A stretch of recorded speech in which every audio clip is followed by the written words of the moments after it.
Steffi said that I should do something like a talk and then a workshop. I'm a scientist, so obviously I will not lead meditation now with you, because I would have loved to have my meditation teachers with you. But I thought what I do is first give you 25 minutes of brain science and of introduction. What are we really doing? You know, how can we train the brain and the heart and do science at the same time? Where does it come from?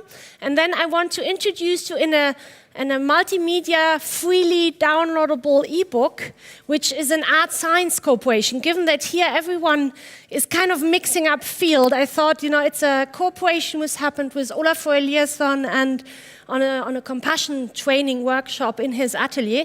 And given that it's 900 pages of resources you can use at home, I just wanted to show you a little bit how this works, 10 minutes. So I have my iPad here and I can show you, because it's an artistic book and it's free, so you can't do anything wrong. And then I wanted to go more into detail for the people who are still wanting to stay here. And a lot of people, when I give talks, want to know more about how do we actually do these exercises? How is secular meditation working? What is it exactly what we do in the science? And so I wanted to give you a bit more practical insight of the exercises of the research project, and also get your question. It should be an interactive third part, so that I know what you really want to know. So let me start. So train the mind in compassion.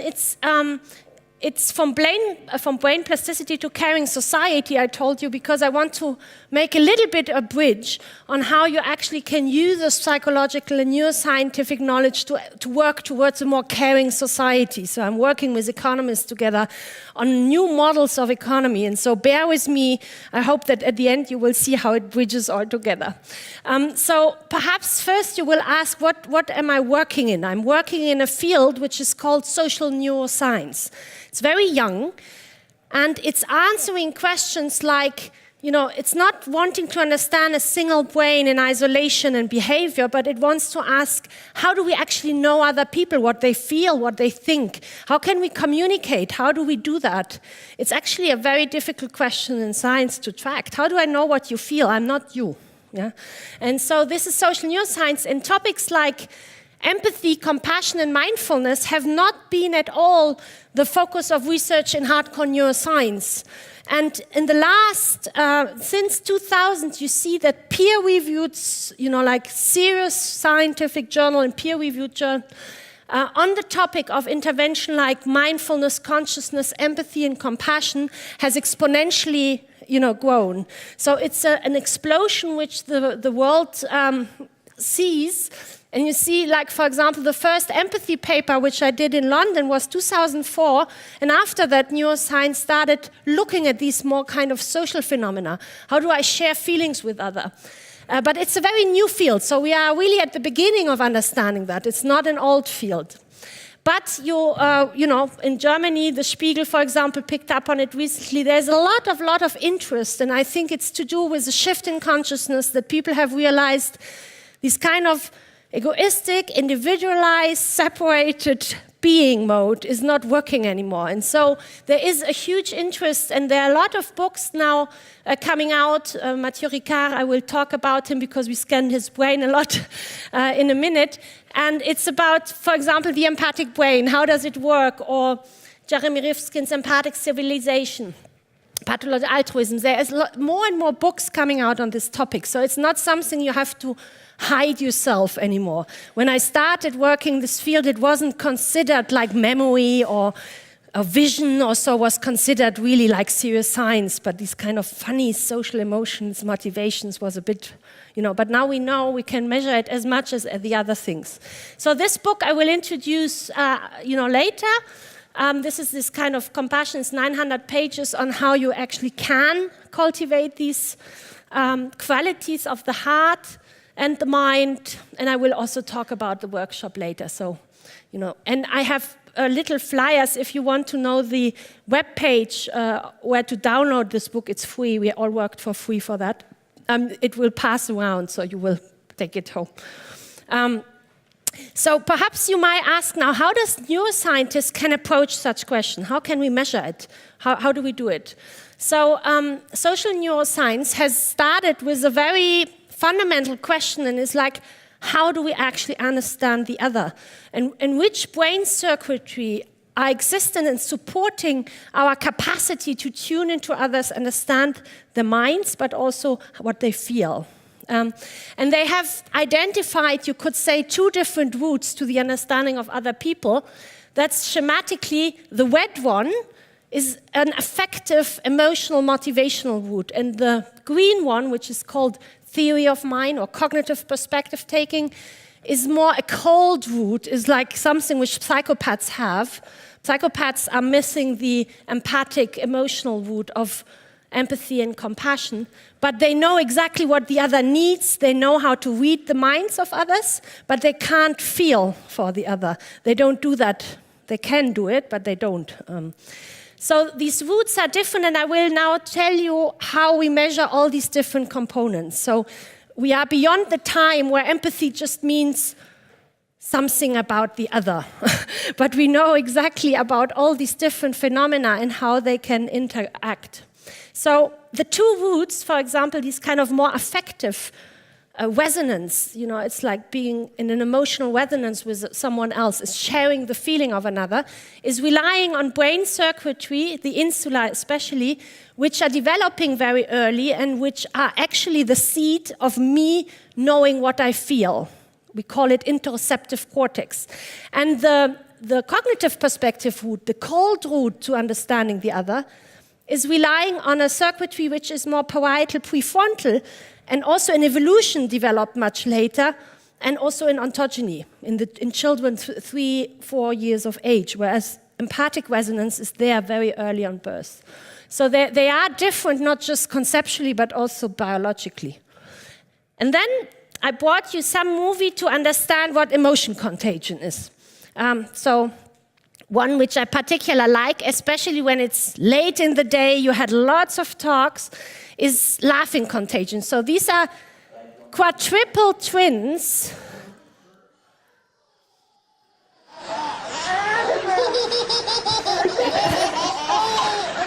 And then they stop, and then all over again it starts.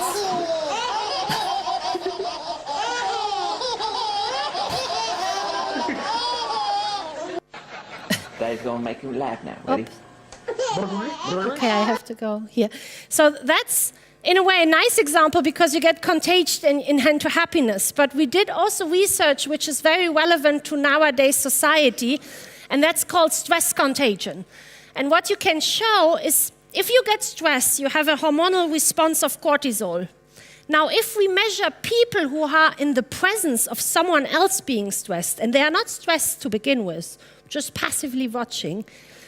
So I will tell you what we have designed for programs to actually work against the epidemic of stress diseases and burnouts, which is, going around. But let me first tell you how we measure empathy. So empathy is the ability to share a feeling with another. So it's not good or bad, it's not moral. When you are suffering pain, and we put pain on people in the scanner, we measure the brain of the person really having pain, feeling the pain, and compare these brain networks with what you see in terms of brain network activated if you only know that another gets pain. So you're not feeling anything, you are in a neutral state and someone else is suffering, and what we can see is that you activate the very same brain regions which process your own feeling of pain just by resonating with the pain of another. And it's unconscious. So you couldn't ask someone, is your insula firing up? It's in a millisecond range. And that means that we are much more interdependent with each other than we are aware. We are processing every second what other people are going through, and we are not even aware of it. But we are all interconnected. That's the message, basically. Okay, so that was like the early days. We understood how empathy works. A lot of labs around the world have now a lot of evidence for this kind of basic principle that I'm automatically, rather quickly going into an emotional resonance with other people, whether that's joy or suffering. And I thought at that time, okay, let's train it. If that's something good, morally, it's subserving cooperation, it's something making people more prosocial, let's go the next step and enter into training research, plasticity research, we call it. So can we alter the brain? Can we train our even adult brain to become more empathic? And throughout my research, I understood that empathy is a nice thing, but this is not what you want to train. You want to train it in people who don't have it, like psychopaths, but you don't want to have too much of it. What you really need is compassion. And most of the people also in dictionaries and so don't do a difference between empathy and compassion. And I'll show you data which bring home that it couldn't be more different. So perhaps put in a nutshell, empathy is just I resonate with you. Now, if you are really stressed or suffering, I can get so stressed that at the end I'm stressed too. This is it's absolutely not helpful for the other because you're not really, you say, go away, I don't want to see your depressed face anymore or something, like happens a lot in couples. And it's not very helpful. It's not like, you are really concerned with this person. And compassion is really much more rooted in the system of affiliation and love. So it's a positive feeling of strength and real concern about the other. It's very different. And I tell you a little story. How did we came about to understand that? How is science working?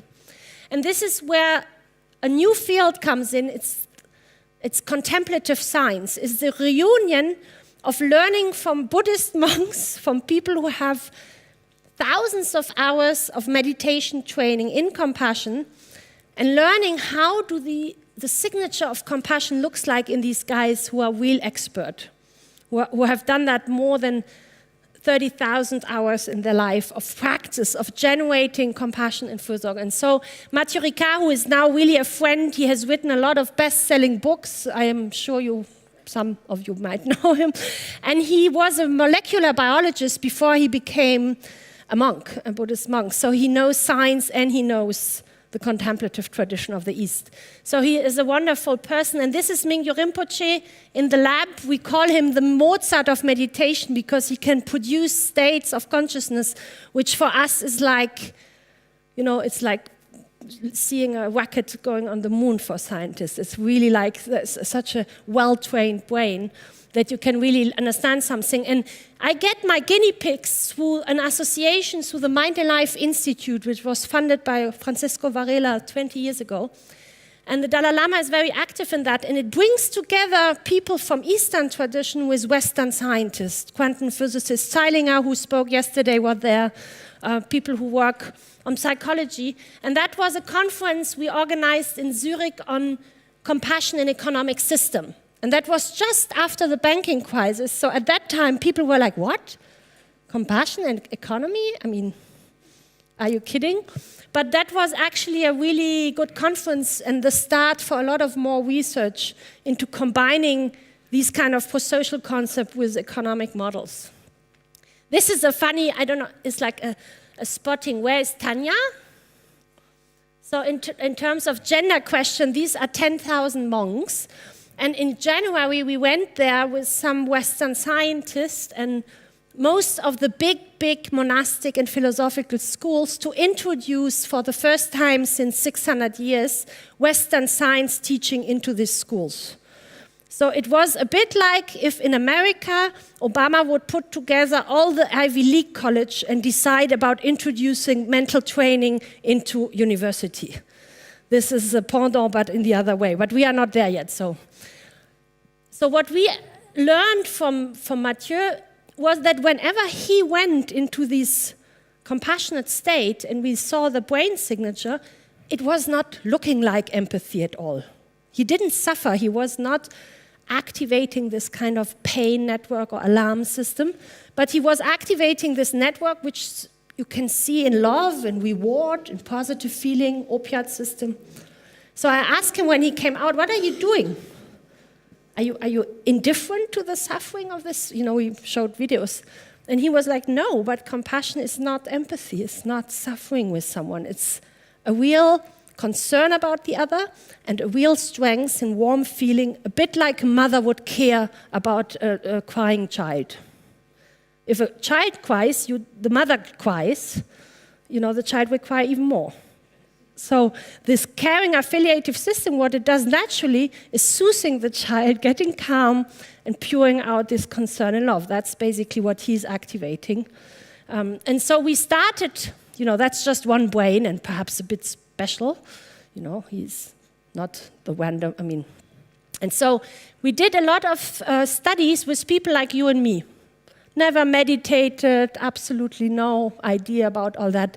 And then they did 1 week, and we wanted to see whether we could train compassion and empathy, and whether this would result in brain plasticity, in changes in the brain in very different networks, like we had seen it with Mathieu, but we wanted to make real science now with it. And so, like in science, always you need a control group. So another group did memory training, mental, cognitive training, and the other practiced loving kindness and compassion.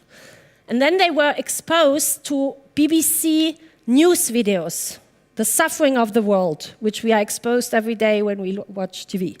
It's usually activating an alarm network when we are flooded with images of suffering in the world. And they had to say, how they feel about that. After 1 week only of compassion and loving kindness training, they felt actually not just this kind of stress and negative emotion, but they activated this kind of positive affiliative network and felt feeling of warmth, positive emotions, and strength, even though they were still bombarded with suffering. So it is a method which can bring about resilience. And it's a win-win situation in a way. Yeah. So then we did this very important study, training one person in empathy, and then a week later, then we measured the brain, and a week later in compassion. And here you see, after empathy training, the area, you don't have to know the area, just believe me, these are the areas which are in empathy for pain. So it's what we saw hundreds of times before. When you are not trained, you are going into empathic resonance, you suffer with the other. But after compassion training, the very same person activated a completely different brain network, which is here marked in red, which is this affiliative, rewarding compassion network. And that was astonishing because it was within the same person just after another training. And they reported also that after empathy training, they felt like, I think a lot of, we have a big problem in healthcare professions and caring professions. People, huge burnout rates and suicide rates, also among anesthetists and surgeons and doctors, but also firefighter and everyone who has to deal with stress of others. And the problem is that they usually go in empathy and don't know how to transform that in compassion, or you get cynical. You suppress, but it's not a way out either. It's not curing patients if you get cynical and distant. So that was really promising. And what we could also see, I just do it now shortly, is that actually it increases prosocial behavior in economic games. So we're using these kind of game theoretical economic games, computer games, to measure in the lab your propensity to help others. It's in a very unconscious, implicit way. And what we could see is the memory training didn't do anything, but after 1 week of compassion, you had a more social, outgoing attitude. What we could also show is that generating compassion, if you can do it, is actually pain analgesic. So it reduces pain, probably because it activates an opiate system, which is the best painkiller. So it activates a biological system, which is connected with oxytocin and opiates, which in turn is known to be good against pain. It's reducing pain. But you have to, so these were experts, and they showed a lot of pain analgesia. If you only train it 1 day, if you're not used to compassion, you don't really know how to do it. Our society focuses very much on negative. We can put people in the scanners, hey, produce fear, they do it in a millisecond. But if we ask people, could you say in the scanner and produce love, they look at you and like, this happens to us, but I can't produce, how, but you can. I mean, it's just the other side, yeah? So in these kind of mental training, plasticity research in the domain of mindfulness, compassion, has shown that you can actually really change your habits and your wiring and your way how you feel and your approach world already just through a week. It doesn't change your brain yet. It's just kind of you have learned a new strategy to approach world, but it increases well-being. And there are other labs in Emory in America who show that it can decrease stress and the level of cortisol. So that was really promising, and we had not expected to see that, actually. We were more skeptical then. So it's always good if in science things work really out well. And so it led us to develop the Resource Project. And the Resource Project is 9 months, is the largest project of this sort in the world.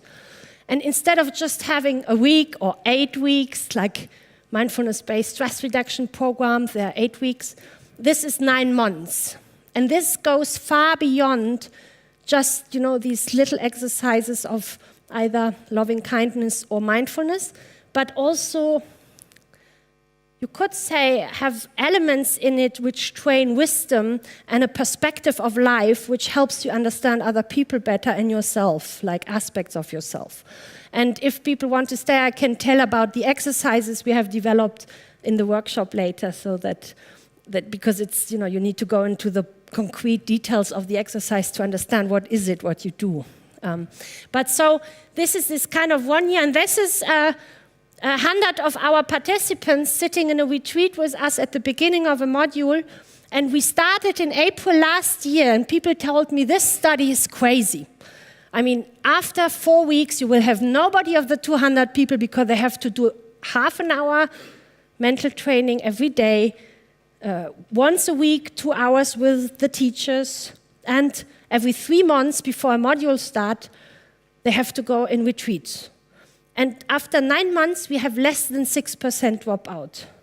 So that's revolutionary for this kind of intervention research. And for us, it's already rewarding because we are like, perhaps you don't even need science anymore. I mean, if the people do this and they are tested heavily, and they just stick and they really continue doing it, and the group is forming more and more together, there is something beneficial about it, even before having measured it. So we are really, very thankful.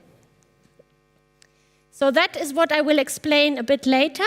This is the resource model of training compassion, not just as a fleeting emotion or motivation, but as a view on the world. It's a mindset. It's more than just a nice feeling. And so first we just bring, what I noticed on this conference, usually I'm not on this conference, everyone has cell phones, laptops, iPads, and they're always online. Always, every second people are chatting with 3 other people, even at dinner in the evening. So that's digital life. And it is the opposite of what we train here, presence. So I think it is good, and it is very, very dangerous too, because it can make your mind so busy and so not here that you are never really in the moment where you are right now. You are like in the past, already in the future, chatting with 3 people, getting something in the brain, but you are not here. So the first 3 months, what we do is simple exercises to bring people here into the presence. And this brings the mind down. It calms down this kind of, we call it monkey mind, this busy chatting mind. And so this is necessary to actually afterward go into different modules where you are working more on opening either your heart and working with difficult emotions, anger, stress, or gaining a perspective on who you are. It's a very old question, who am I? So that's the resource project, and I will tell you in a minute about that.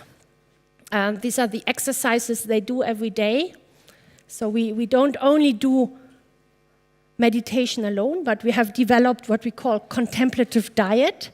So you call someone up every day, 10 minutes. It's like teeth brushing together.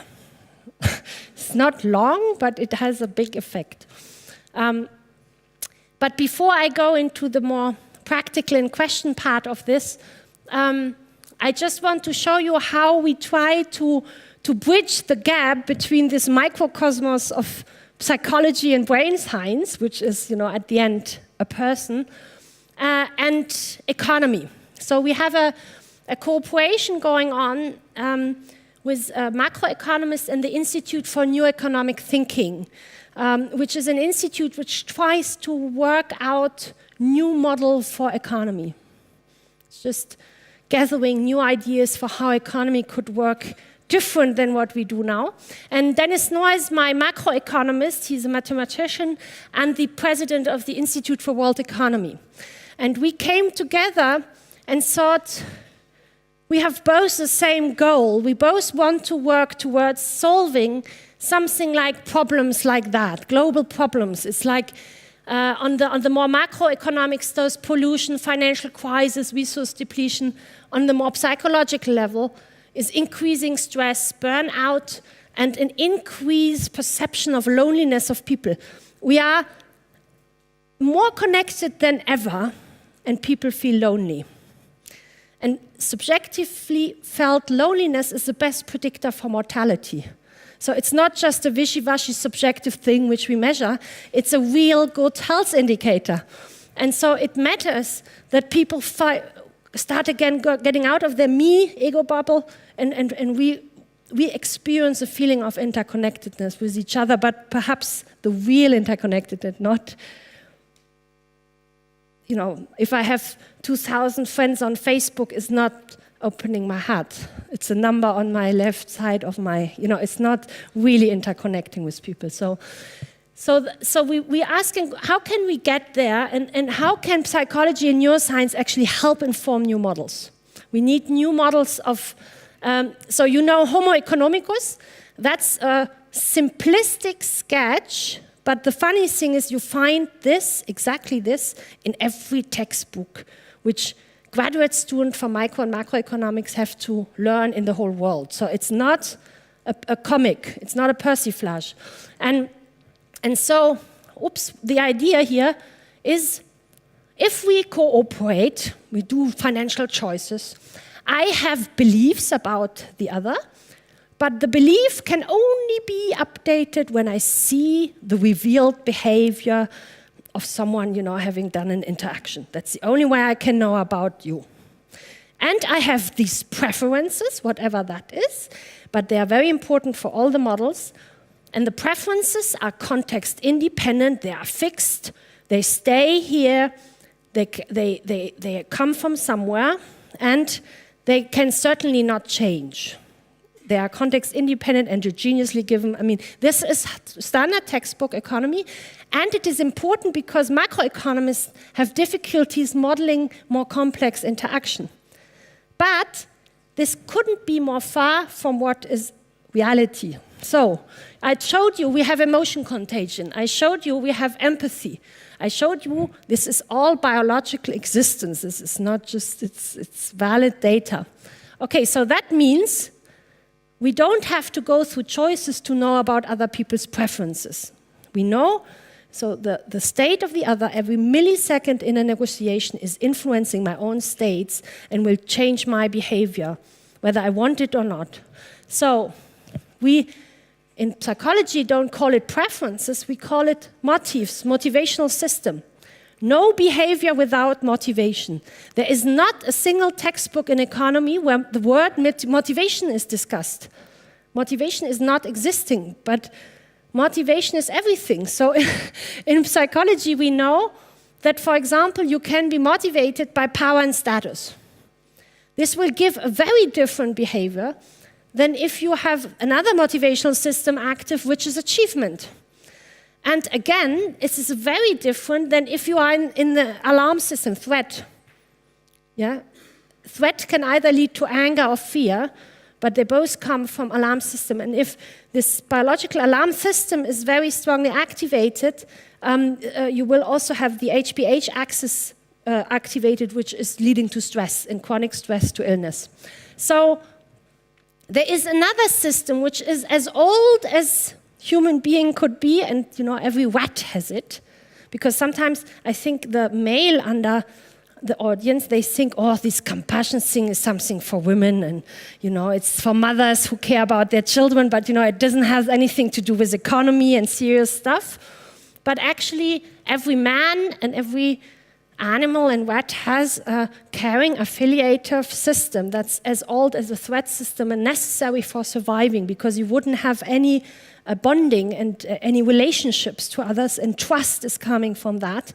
And you can activate it through oxytocin paths, for example, and you will see that people trust more in economic games. So it transfers to real life and to everyday life. So motivation is really driving your behavior. Given that this is a fact, we better know which motivation system is actually driving our behavior and how we can change within or the institutional design to actually promote not only being captured in achievement, wanting more and more and more, but also sometimes in caring and affiliative, because that's a system which will promote sustainable behavior and cooperative behavior, just because this is what it does. It's a function. So motivations instead of preference. We have a loop. I don't go over that because this is too complex, but believe me, it's more difficult even than that, because it's all about how we construct and appraise the world. And depending on how we think, whether you are in-group or out-group member, I will activate compassion, empathy, or the reverse, Schadenfreude and revenge. And we can show that in the lab. I can put each of you into a situation where in 1 second you have empathic responses in the brain and you act for socially in games later. Next second, I tell you this is an out-group member, is not part of your group. Whoa, empathic signal down, Schadenfreude up, and no helping. So it's really, it's just like how we are. We have potential for both. Now the question is, how do you activate which intention and which system to which time? So in this kind of caring economics, we are working towards first getting better model of how to activate internally and through institutional design, through education, mental training, secular mental training, but also through institutional design, the caring affiliative system, rather than always being in a loop between achievement and fear, which is a bit the problem of our societies right now. We have developed a bit too much into, it's not that one is better than the other, it's just about a balance, and we are a bit out of balance, I would say. So, so it's about getting this shift back. Okay, so that was basically the first part to show you a little bit how these fields all come together. And if people are now tired or need a breath, you can you can leave now. Now I thought I would present you the compassion book and just tell you how it works and where you can find it, and because there is a lot of more knowledge. And then for the people who are interested in the meditation exercises and the project itself, like how does it work, what do we do with the people, I might take a question and talk a bit more about that later.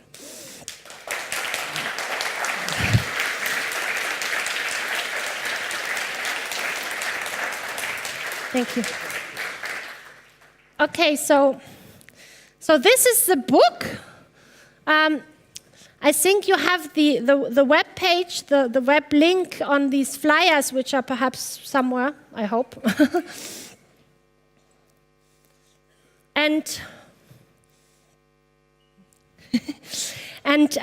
So how does this book came about?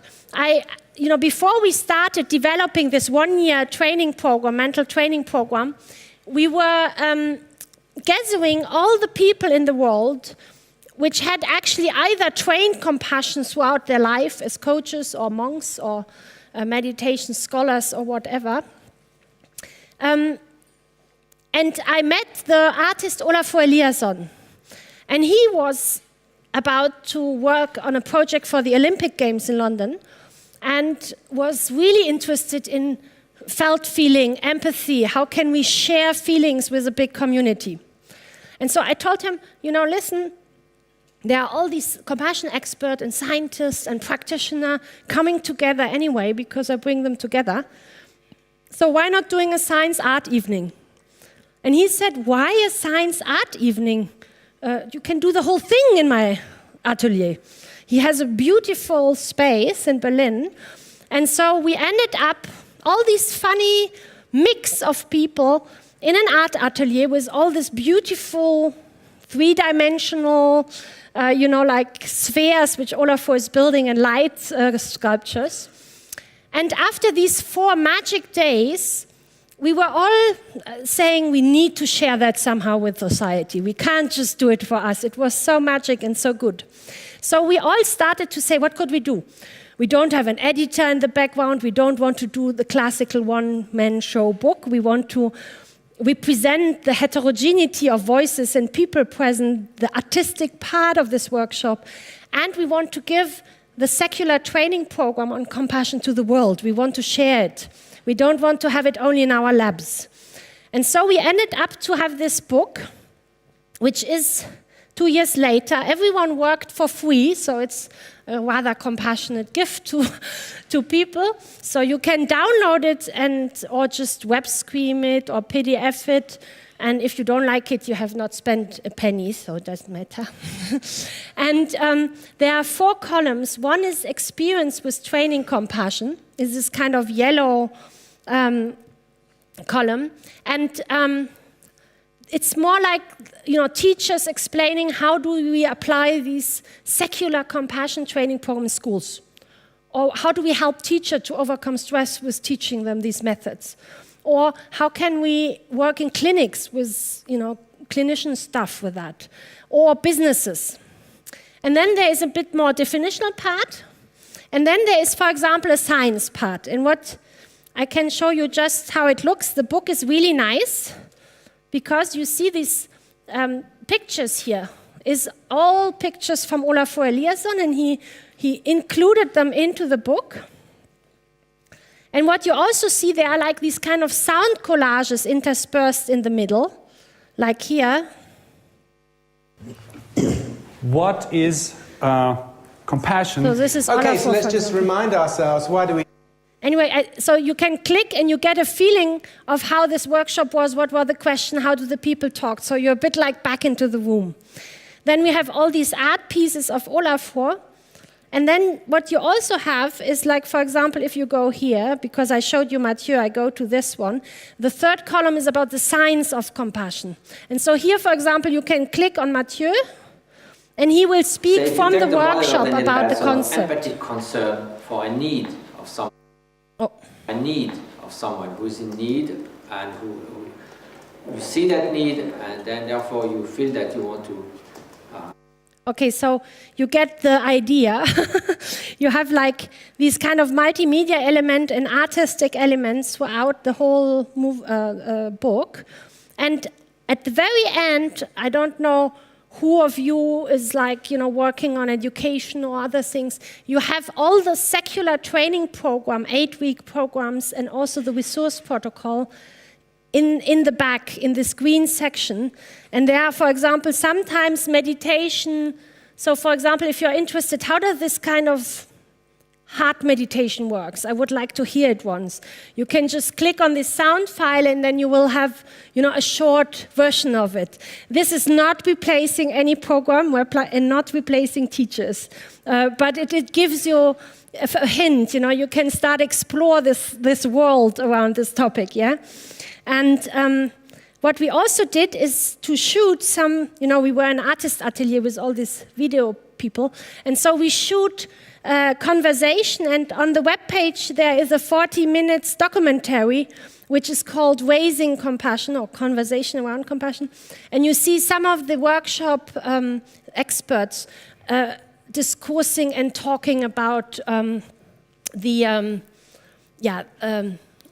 why compassion, for what is it good for. It's a bit like an artistic collage, so it's not, we had not planned anything of that. This was all post hoc, it was all made basically after the workshop took place. And but this movie gives you also an introduction, and it's for free. You can web stream it, and it's all available on this page. So please, if you like it, spread the word. We did it for you guys. So it's like...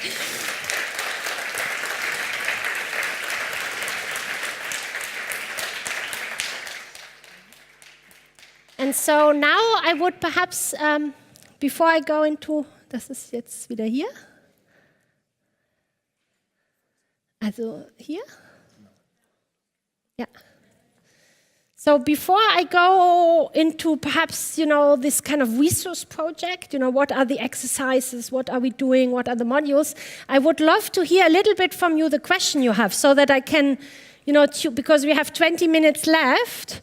So I want to also, know what your question is, and perhaps get your question, and then I can answer them a bit more, while I'm speaking. So, yeah.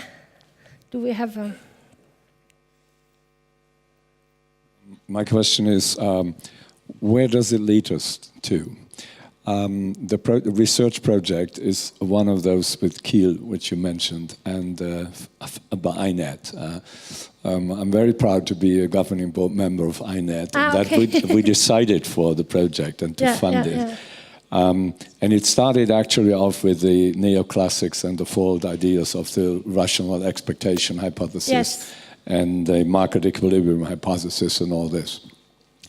And the second remark is, you find in early works of our economists, you find the phrase empathy. Yes. Very much so with Adam Smith in the book which he always considered his most important book, which was not The Wealth of Nations, but on moral sentiments. Mm-hmm. And similar in the book of his best friend, David Hume, the treatise on a treatise on human nature. Yes. So, is this a way of going redefining or reloading some of these early stages of economies, where Adam Smith on his tombstones, he's not an economist, is Adam Smith, professor for moral philosophy. Yeah, absolutely. I'm very thankful for this remark, because when I read Adam Smith, I thought I would read, all about utilitarianism, self-interest, the invisible hand, and then I read, of course, the moral sentiments, because that was more close to my heart, and I found all kind of chapters saying about fellow feelings. He didn't call it empathy, but fellow feelings, about the intrinsically rewarding nature of cooperation with others, which doesn't need any utility for yourself because it's intrinsically rewarding. This couldn't be closer to what we work. The thing is that in economy it has been completely forgotten. It's not there anymore. They always cite, it's a bit like with Darwin. Darwin is seen as someone who has, postulated the selfish gene and the egoism and the self-interest. It's not true. If you read really his texts, he had also a balanced view on human nature and especially animals. So in a way you could say, yes, you hardly ever reinvent completely new, but over the last decades, the narrative of Western civilization and world has been very, very much influenced by Homo economicus, if people know it or not. I think most politicians in their decision-making are not aware anymore that the implicit picture which is guiding their choices, is actually still the picture of Homo economicus, who is mostly self-interested, who doesn't know about what other people need and feel, and who is not interconnected, but who is selfish, and that's the only thing how you can... And in psychology, selfishness is not even a motive. It's coming later, but it's not a motive per se. And so I think, we feel... This is old knowledge in psychology, but it has not been bridged to macroeconomic model, to policy making, and to politics, and this is what we try. So we are putting computation into old knowledge to come up with a new theory of macroeconomic decision making, but which is this time, basing on real findings in biology and human nature and psychology. So that's the aim. It's a big one. but we start doing first steps with your help. Thank you. Yes. Okay, is it really forgotten? I mean, Adam Smith, as moral philosopher, is not forgotten in modern economies, and every merchant will tell you at once that he is the more successful, the better he is able to cooperate with other people. And so Homo politicus is not man's wolf.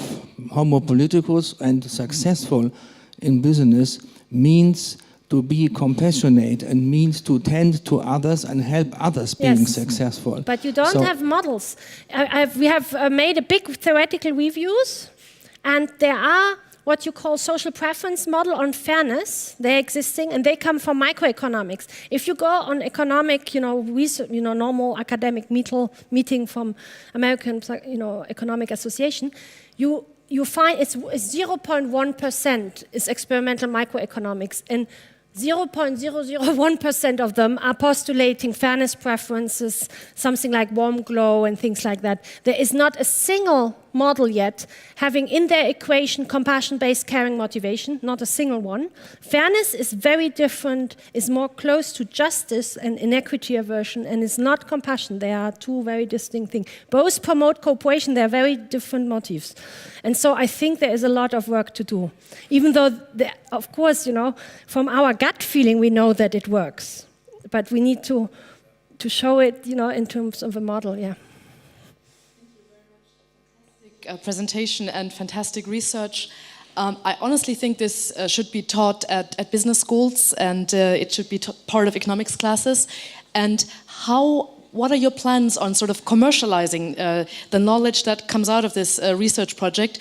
What are your thoughts on this, and what kind of help would you need? And because we need to make sure that this reaches students, society, and that it has the real impact that I think this can potentially have. So thank you. I think too, I'm a researcher, so, commercializing thing is not my best, I don't really know how to do it, but what we are thinking now, like the resource project is such a success story so far. It has been now still, it's a scientific study, but what it shows is that actually you can change social preferences. You can change the outlook you have on the world to a more cooperative society. So there is really, you don't have to be a child. You can do it as an adult, where, usually people say brain plasticity is decreasing after 25. So we have a lot of questions of people asking, could we implement these secular mental training programs, science-based secular mental, into schools, into education, into business?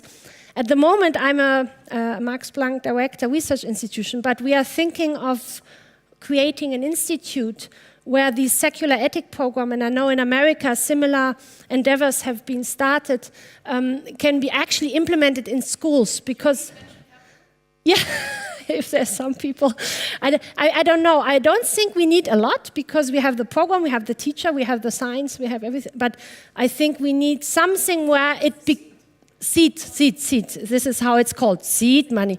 So whatever that means, we have now branded, and so we try to get it into society because we think there is a huge demand. I get 10 emails per day of schools, teachers, people asking, where can we get that? And this is why we did the book as a first step, but obviously you need to implement that more. So that's on the mental training part. For the caring economics part, we hope that if we have published this paper, if it's more ripe, this should be taught really into, I'm happy to come and teach, or let, we are working with economists, real economists together, so they should perhaps teach. I can teach the psychology and neuroscience part, but I think it is really, really important to change the narrative in the business schools and because that's where the young people learn the models, and the narrative is just possibly wrong. It's not right, it's just you really need to update it. So we know about that, and I think we scientists need the help of you applied guys to put it into society, because that's not what we do best, yeah. So, but thank you. So, yeah. Is it my turn, or? Yeah. Yeah, I'm over here. Tania? Here, okay.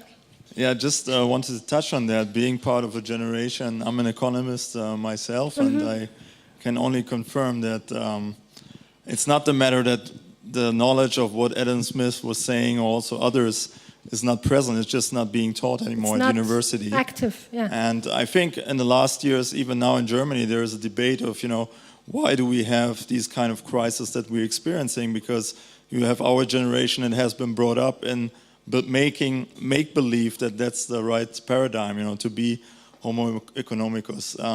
But there is, I don't know if you heard about him, Otto Scharmer from the MIT. Yes, we are working together with him. That is doing a lot of work on theory use, so it's very interesting. This is also, we're working with him together. He's a great guy. Yeah. And my question was, what kind of practical thoughts you have to introduce that into the university curriculum, but even at a later stage within companies to educate people on... In this thing, yes. It's actually a decision. You see the programs, the programs are there. They are there. We just need to refine them or make it, suitable for the different things. So it's actually, I think it's just bringing policymaker, educationists together with us. And there is a huge, I say us, it's not just me. We have done this long 9 months with very different modules, which goes beyond mindfulness. But already just 8 weeks of mindfulness is better than nothing, because it brings you back to the very core motivation of your humanity. And so it's just a decision, just do it. So, we just need to bring the right people together and do it and implement it, because there is nothing harmful about it, It's not like we need clinical trial to make sure that this drug is not working. And this is why we do science too, is to have science-based evidence programs, which can help. But I don't want to say that this is the only answer. Institutions need to change too. But when the people have recontacted this kind of other potential, they change their institution, because you see it's crazy what we do. So they start doing it in terms of redesigning institution from itself. So, yeah. Hi, Tania. So my name is Tania. I'm the founder of Shareably, and we measure people's interactions with the social web. So I'm fascinated about a potential application of what you were saying when it comes to sort of transferring emotion. This may not be something you've looked at, but do you believe that concept of mirroring the emotions that you observe in people, is that reliant on being physically present or sight, sound and motion, or is that something that could also happen potentially over the web or via email or social messaging? It can completely happen over the web, as long as you have some channels, a talk or emoticon or voice, or so emotions get transmitted not just by faith or but you have lots of subconscious channels how you pick up, stress. So we did this stress contagion study. So even through a mirror or through the TV, just by blushing of the cheeks, you pick up stress. You don't have to talk, really. So the web is also, the less channels you have, the less you will have this contagious effect. The more you have, the more it will just, blow, Makes you think very carefully about what you watch as well on television or film or something. Thank you. Television is changing our plasticity. It's like a microsurgery every time we watch it. This is how neuroscientists see it, yeah. Okay, my mind is blown now. I'm going to stop. I have a question. My name is Sabrina Fox. As we were talking about compassion, I cannot watch movies or anything because I feel exactly what is there, considering it's good acting, of course. But there are people like my daughter who can see stuff that I can even be near the room. Mm-hmm. What is the difference, or how did you? First, there are personality difference at birth. Yeah, there are children who are just more sensitive and contagious and empathic than others. This is just individual difference. We always have that. And then there is also habituation effect. If you are exposed to brutality again and again and again, it's a bit like doctors. At the beginning, they're overwhelmed by seeing someone dying, but then, given they are not educated in compassion, if you're really trained into compassion practice, you don't have to shut down to survive, but you can stay with your heart open flow compassion and you will not burn out. So this is why it's so powerful. But we are not trained to do that, and our biological response is to shut down when someone is suffering or has violence or so. Oh, really? That's interesting. We should scan you. I don't know that one.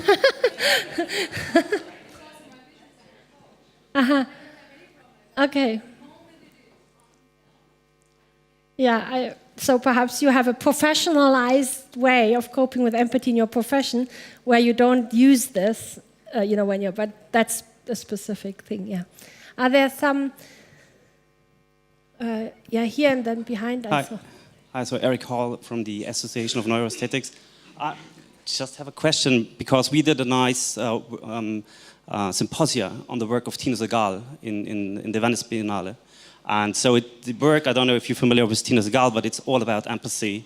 And what I'm curious about, if you did also measurement on pieces of art.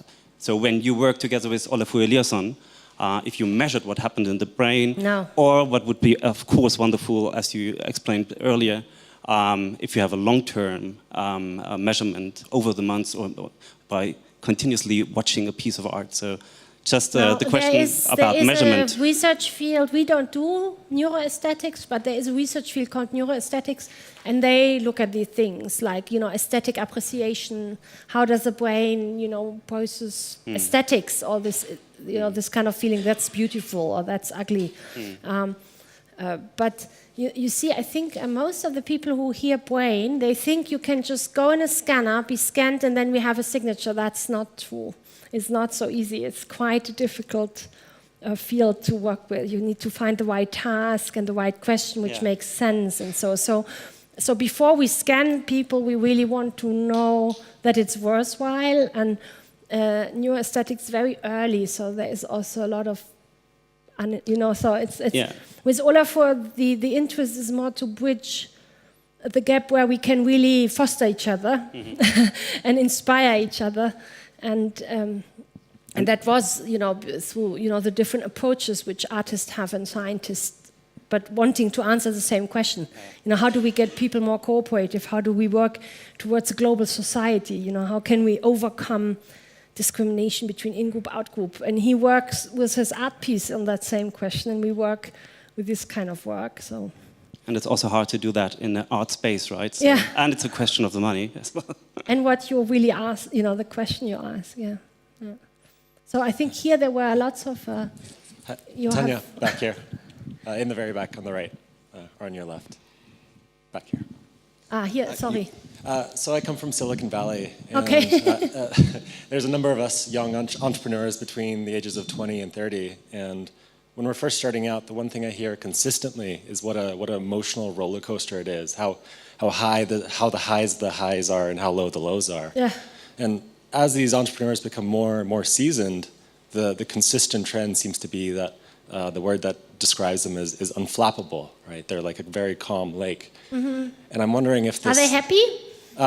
Yes, for the most part, they're very, very friendly people, considering how low the success rate is. It's surprising how many of these people are burnt out, essentially. So are burning out. Are not burning out. Are not burning out, okay. So I'm wondering if my theory here is because you're building a new product where you have to talk to customers on a regular basis, you essentially have to be very compassionate for 6 hours a day.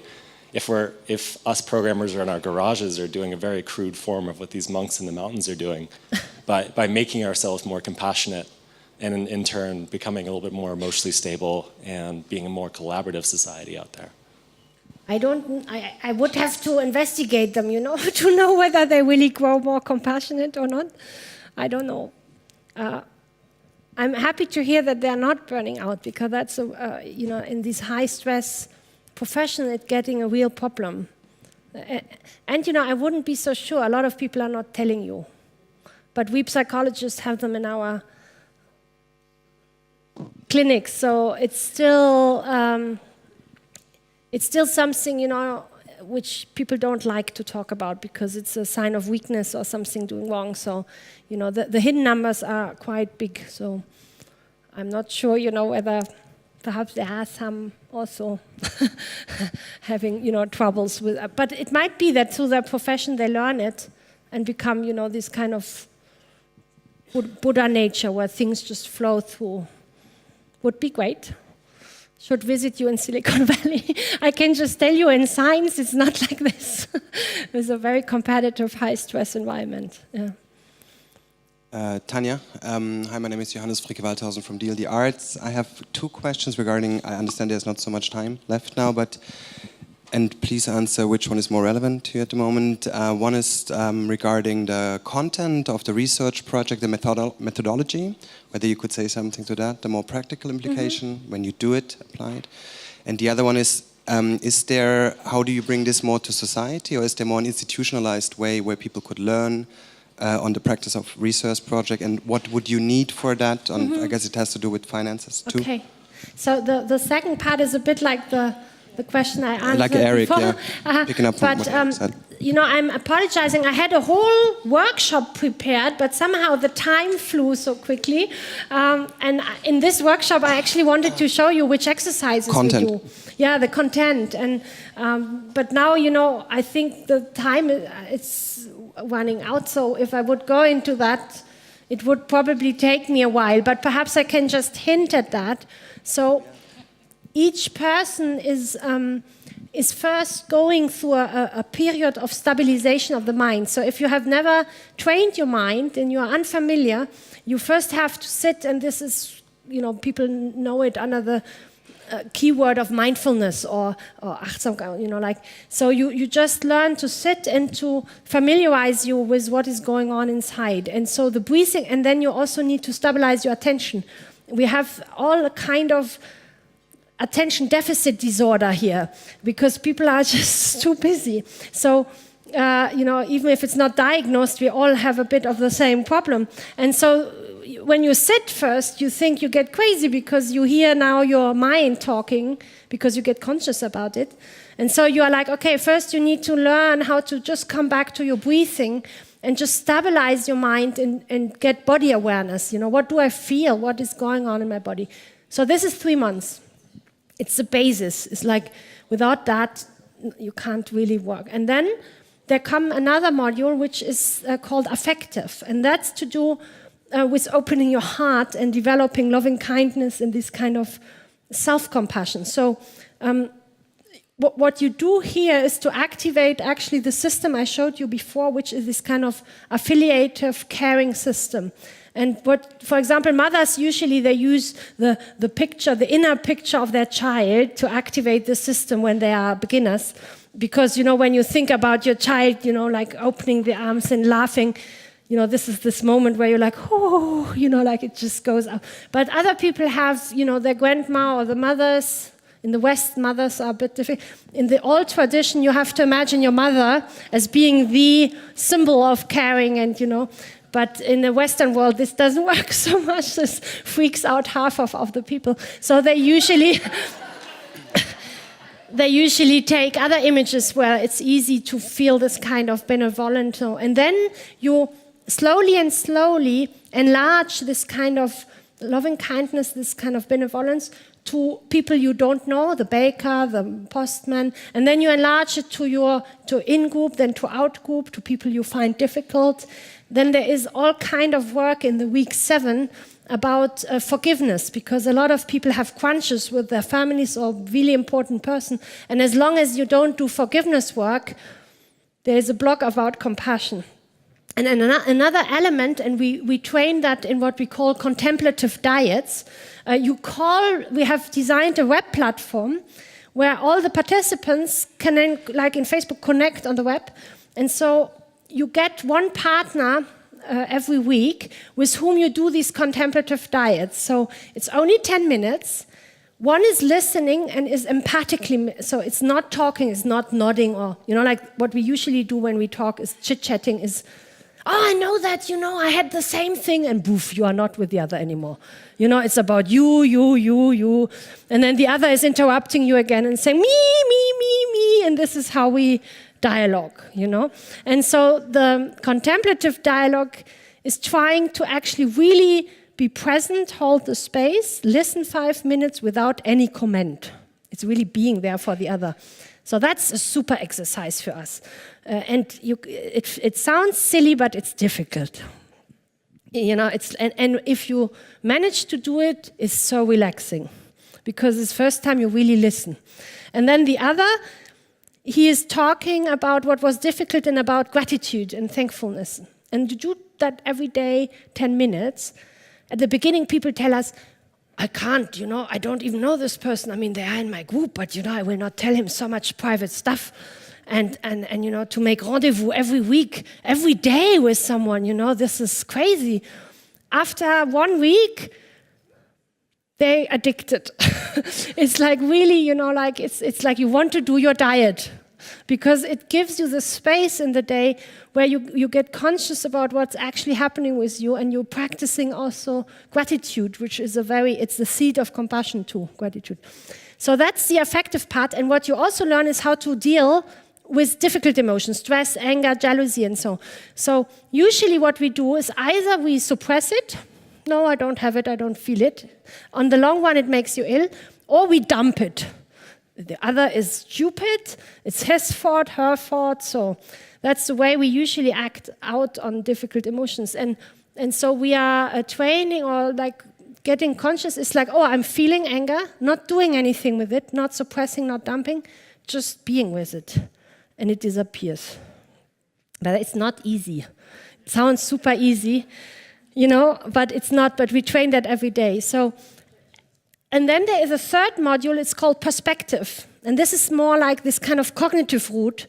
And this is much more gaining like a bird's eye perspective on who you are, on aspects of your self-personality and how that's constructing your reality every day. And on your mind. What is your mind telling you all the time, you know, like a radio station? You are not good enough, you should now stop talking, they are certainly really bored. And so this is what we call the inner judge. Oh my God, and I think they thought she's really crazy, and what is she talking and what's she doing on this conference? She doesn't even work with digital media and so on. So that would be, but that would be like a inner judge in myself talking. And people might think, oh, I don't have that, but if you start listening to your inside, you often have these voices which are much, much more influencing your actions than you're aware. Usually you're not even aware that this is going on. But then there are also nice voices, you know, like gypsy or whatever. So we work with that. I can't, you know, it's such a big program. And to your second question, it's really well designed. So it's like one builds on the other so that you slowly get it always deeper level. And how do we want to get that out in society? This is the next step. We want to build an institute and we want to make it available for society. We have teachers, we have the program. Now we need somehow Do you need funding for that, or is there a way to get funding? If you have a little bit, I guess we will need some, because Yes. For scientists, it's very difficult. You know, we don't ask for funding in that way, so. We don't, it's like cute. Yeah, in the moment where this institute exists, but it doesn't exist. So at the moment you can sign up as a scientist participant. You can sign up when you want to do science with it too, but not yet as a program, you know. And so this is the next step. We just want to make it available so people can sign up, you know, like businesses can ask for it. We can send teachers and put it into, that's the next step. Yeah. So you need angel it's just money. about happening, but it's like we need some more concrete, you know, you call it business plan, I think. Business plan, yeah. Just like you should do that. I have a very quick last question. I was wondering, in your research, have you found a difference between generations, and also have you found a difference between people who use technology more or less for the amount of compassion they show at baseline, as well as how receptive they are to compassion training? So these are all excellent questions, and given that it's so young, our research, we have not looked at all these interactions. So what we will be able, at the research project, given that we have 200 people between the age of 20 and 55, we can look at age age effects, Do younger people learn quicker? The people who, within 1 month of opening our web platform, when we started recruiting, it was only Berlin and Leipzig, 2,700 clicked. So the need is huge, and there were a lot of people above 60, and they said, please take us in. So I'm sure that a lot of people who are beyond 60, 70 are actually really interested also to do something for their own, I think sanity. We could not include them for technical reasons in the study, but it will be an interesting question. Now with the internet use, I don't know, because it's just, beginning, so we have to do a lot of more research. It's first steps, yeah. So, I think we are done. So if there are some burning questions, I'm here, so you can come. Thank you very much.